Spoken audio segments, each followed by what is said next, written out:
wala tayong masyadong research dito. Sa pangkalatan, ang mga pahayagan at mga aklat kasama ng konsepto ng reading public ay hindi pa gaanong kaunlad sa ating bansa. Next slide, please. Kung papansinin natin sa social media, kailangan balikan mo na ang print media. Noong 1968, may isang ulat na nagbigay ng mga figures ng print run, kung ilan ang inilatala ng mga dyaryo. No? At makita natin, noong 1968, ang pangunahing dyaryo ay Manila Times at ang print run niya ay 220,000. Ang sumunod ay Manila Chronicle. Blanco ang makamukha niya, yung babata kasi ninyo. No? Si Sir Rio lang ang natanda. Manila Times ito, yan. No? Chronicle, makita mo yung pangalawang dyaryo dito ay Manila Chronicle. Ang layo, no? Ang agwat niya, 74,000. Tapos ang sumunod, 69,000 sa Bulletin at 65,000 sa Philippine Herald. No?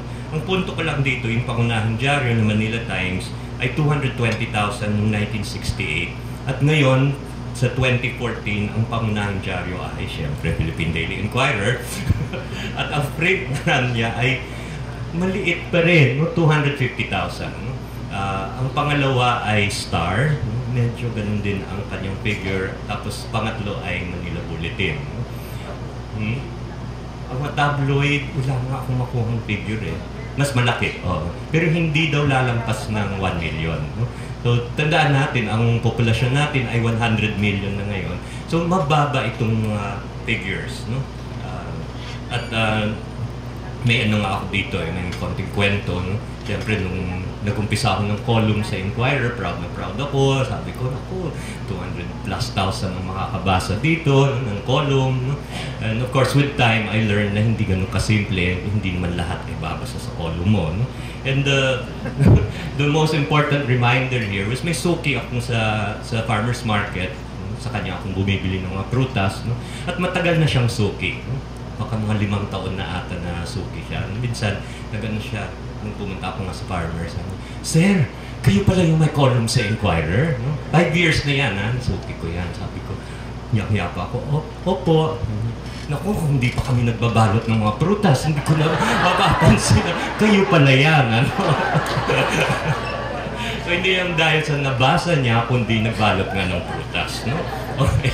Very humbling experience, no? Ay, nagdagdag pa siya, sabi niya, tapos binasa ko ng call, wala akong naintindihan. Ang galing-galing ata ninyo, no?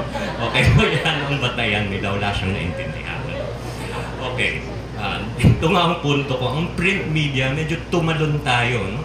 Ang nangyari dito, maraming Pilipino ang umaasa sa broadcast media, radio and television, at hindi sa print media, kasi pumasok ang radyo, pumasok ang television, medyo hindi umunlad ang print media. No? In fact, natandaan ko noong 1970s, parang mas maraming meron pang hanggang magazine na Pilipino, sa-lisag tayo pa. Hindi ko na matandaan eh. Maganda siya, pero nawala. No? Kasi walang bumibili eh. No? Pero tabloid, syempre, tuloy-tuloy. No? So, bagamat na mas malawak ang saklaw ng broadcast media, nilalaro nito ang emosyon ng mga madla. Madalas sensationalized pa nga, mga maiksing sound at video bites na sa totoo lamang hindi naman nagbibigay ng silid upang magkakapagmuni-muni o may proseso sa intelektual na level o antas. Dahil dito, hindi nakapagtataka na ang politiko ng ating bansa ay nagsisilang ng mga politikong base lamang sa pogi points mula sa publisidad, may relationship publicidad at public, no? Sa mga gimmick, halimbawa, mga katalastas nila sa kasama ng ilang taga-showbiz o kaya mga song and dance routines. No?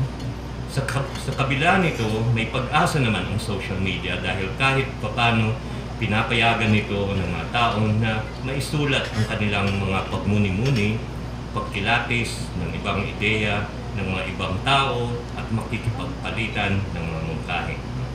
Malakas din ang connection sa broadcast media, print at broadcast media. Natuklasan ko na maraming mga radio commentators, binabasa nila ang mga columns ng English columns at sinasalin nila sa Pilipino, kaya umaabot din sa mga suki namin sa palengke. Ang mas mahalaga pa dito, kailangan pagtuunan at pagtuunan ng pansin ang ilang mga pangyayari sa pagitan ng mga palitan, lalo na sa lugar ng wikang Pilipino. Bilang isang issue, ang wikang Pilipino ay lubog na lubog sa social media. Tingnan natin ang palitan sa social media sa Talk of the Town. Next slide, please. Na lumalabas sa Sunday Inquirer. Ito yung full page, no? Page 10 ata yan. Bawat linggo kasi may mahabang article dito tungkol sa mga iba't ibang mga topics dito. No? At makita natin, no? Halimbawa, yung unang article may tungkol sa presyo ng bawang na tumataas. No? At dito naman yung mga figures kung ilan ang Facebook recommends, yung mga nag-click dito, mga nag-Twitter at ilan ang mga nag-share this. Ginagawa ba din yan? Hindi ko nga alam kung ano mga share this na yan. No? Pero mga bata, ang ginawa, kung type nila yung article, nag-ano sila, may share this para lumabas ulit na ano. So may tinatawag na viral effect. Ang daming nakapag-ano dito at nagdi-diskusyon sila dito. No? So ang article tungkol sa bawang, halos walang interest. No? 10 lang nag-recommend sa FB at 78 lang ang nag-share this. Dito, makita natin democratizing UP education. Banat ito ng ibang mga UP professors sa socialized tuition system. Medyo mas maraming nagbabasa, mga 397 ang nag-recommend at 543 ang share this. No? Pero makita natin may isang article dito, Debunking Philippine Language Myths, no? Na binase sa booklet ninyo sa komisyon. No? At makita mo, 1,209 ang nag-Facebook recommends. Medyo mahalagang issue ito ang wika. At ang share this ay 1,801. Pero makita din natin ang pinakapopular na article noong nagkaraang quarter, June to September, ay isang article ni Senator Angara, yung bata si Sami, overtaxing the working and middle classes, na 22,000 ang Facebook recommends. Laki ng difference, no, sa bawang at sa overtaxing the middle class, no? At ang nag-share this ay 23,600. Okay, so ang layo talaga ng. Pero ang ganda pa rin, no? Nakita natin yung article on language, napakahalaga pa rin. No? Tandaan natin, at ang ibig sabihin dito, hindi naman na 1,200 lang ang nagbasa ng article na yan. Ito yung mga medyo naganahan, ang ganda ng article na ito at nag-click kasi extra effort yung pag-recommend, no? Facebook recommends. At iba rin yung share this. So, ang nakabasa dito, siguradong mas marami, pero yung may impact sa kanya ay mga ilang libo din yan. Tapos, pag pinadala na sa mga kaibigan nila, hindi pa natin alam kung ilan naman ang nag-share this ulit. Kasi wala na yan sa Inquirer statistics. No? Pero ang nakita din natin dito sa yung are the middle class being overtaxed, no? Kung gagamitin natin basehan, no? Malaki ang populasyon ng middle class, no? Na bilang bahagi ng madla o public sa Talk of the Town at as a Inquirer. No? Ang tawag nga ni ang kapwa kong columnist sa kaliwa ko, nagsi-senior moment ako, no? Ang lalaki, matagal na. Actually, kung pumasok na, substitute lang ang pag-umpisa ko sa Inquirer. Ako, nakakahiya tayo. Same space sa kaliwa. Conrado de Quiros. Sorry, Conrad. Ang tawag ni Conrad de Quiros dito, ang mga chattering classes, madada na uri. No? Ang chattering class, ito nga ang middle class. No?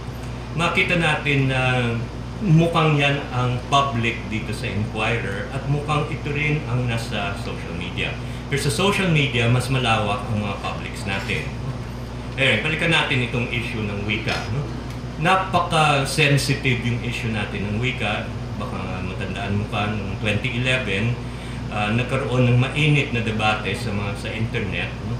Hinggil sa isang sanaysay na isinulat ni James Soriano. Hindi na ninyo natandaan. Sinulat niya sa Manila Bulletin, siya isang Atenista, yung isa pang magaling na eskwela.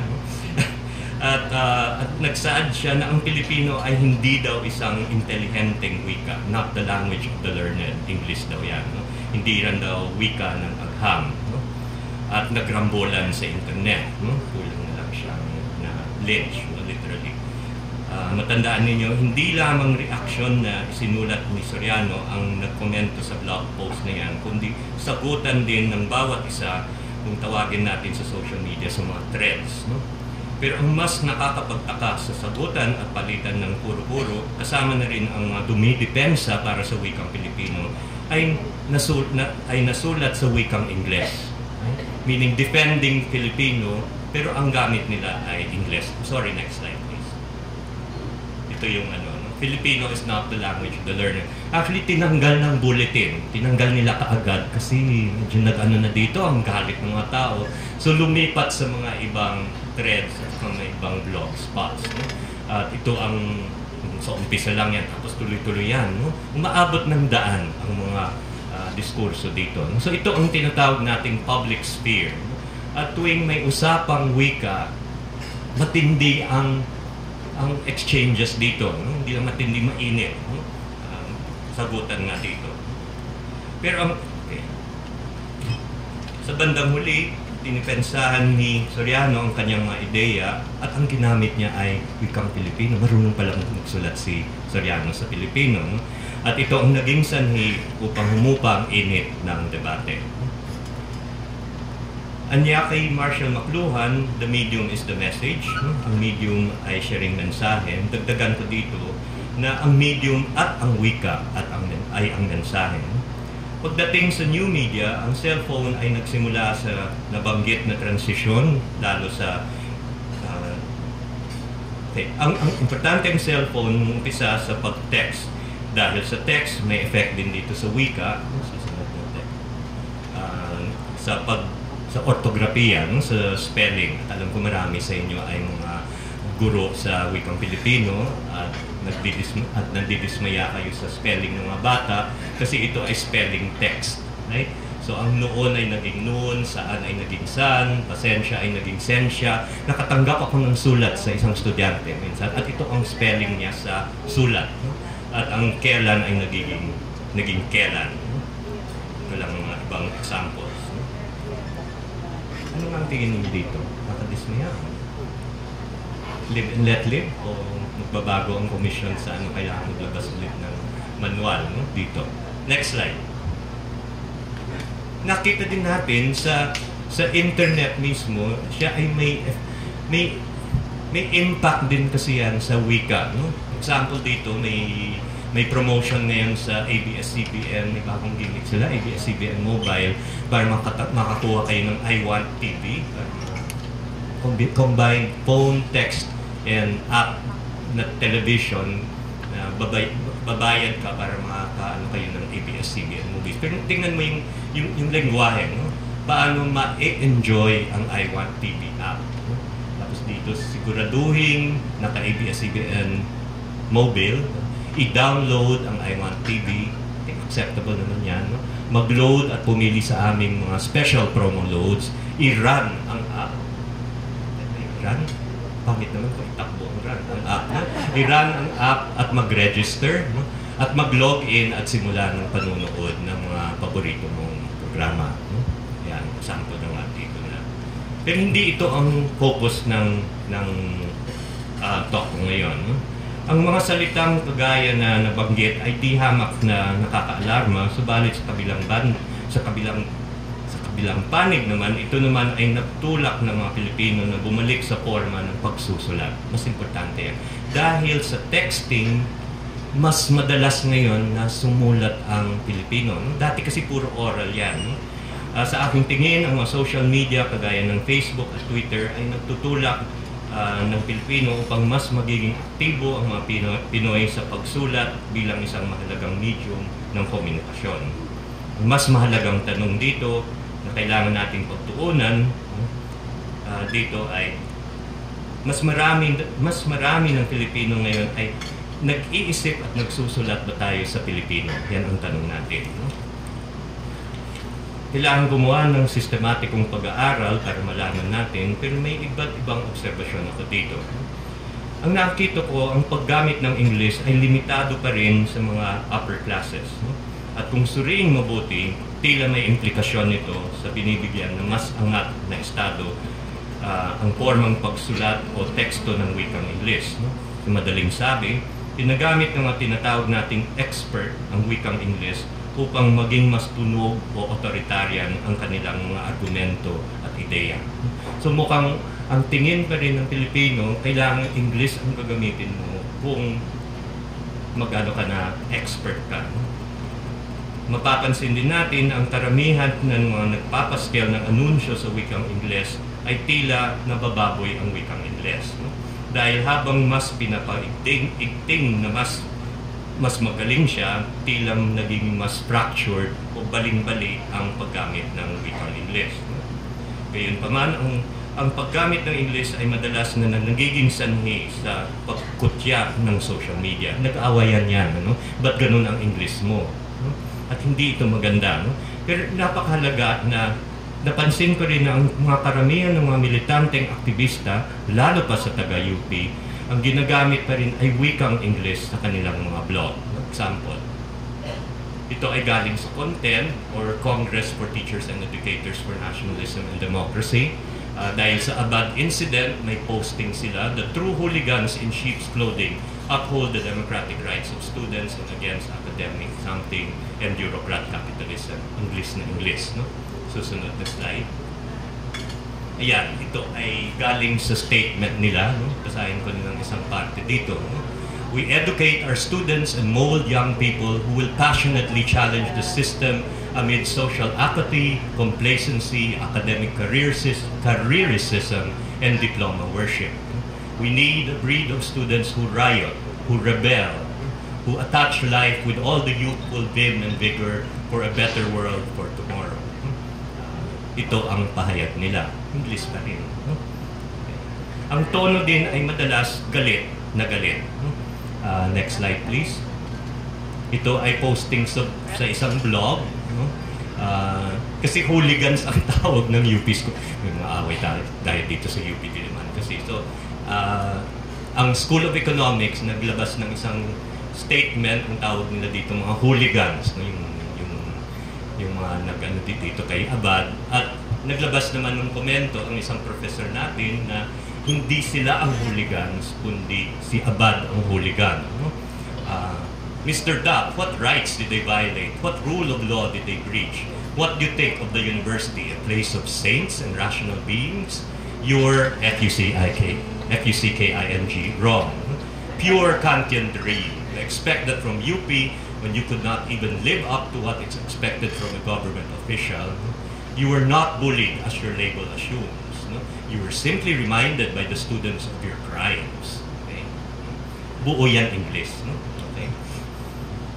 So, ang punto ko nga na kahit sa paghayag ng nationalismo, English pa rin ang ginagamit. No? Makita din natin, sa isang banda naman, makita natin na pag ang individual ay pag ang motibo niya sa Facebook ay friendship, no? Ginamit ko pa dito, friendship at makikipaglandian, no? Madalas ang wikang ginagamit ay mga vernacular. No? Ang mga text na ginagamit sa vernacular ay madalas may kakambal na larawan bilang suporta sa pagiging kawili-wili. No? May gandang picture ito dito. Next slide please. Nakita ba na ito? Ito ay isang basketball player natin. UP students, kilala ba niyo? Hindi, sige, yan na lang yan. No? At siya ay Cebuano. No? At ang kasama niya ay lola niya. No? At ang ano dito, Cebuano kasi, no? Maudjud tita, no? kay nakita pa daw niya a day before niyan sa TV na nangadula basketball. Mga Cebuano natin, naiintindihan niyo ito. No? Ang tatay ko kasi taga Davao din, no? Pero hindi ako lumaki sa Davao kaya mahina. Pero pag Cebuano ang gamit, mas intimate, mas informal, at mas malambing, right? Pwede rin Ilonggo, pwede rin Waray. No? Ang punto ko lang, pag vernacular ang ginagamit, mas galing sa puso. No? Pero ang tanong ko nga, bakit naman pag may arguments tayo, Pilipino ang ginagamit, pero pag ano naman dito, ibang parte ba ng utak ang Pilipino at saka English? Kailangan tanungin natin kung bakit ganun nga. No? So ang tanong natin, sino ba ang gumagamit ng wikang Pilipino? At kailan naman yan ginagamit. No? Ang tingin ko, ang mga Tagalog, syempre sila na ang nanguna sa paggamit dito. No? Sa katunayan, may mga ilang website na seryoso ang tono, malalim ang agam-agam, at Pilipino na ang ginagamit tungkol sa buhay, pag-ibig. No? Sigurado din na may mga hindi Tagalog na nagsusulat sa Pilipino, pero lubhang mahirap kung paano, kasi wala pa tayong tiyak na datos dito. Magandang gawing thesis ito. Ang punto ko rin dito, ang simpleng pagsulat sa vernacular ay transformative. Mahalaga na papasok tayo sa Filipino at sa mga vernacular na wika natin.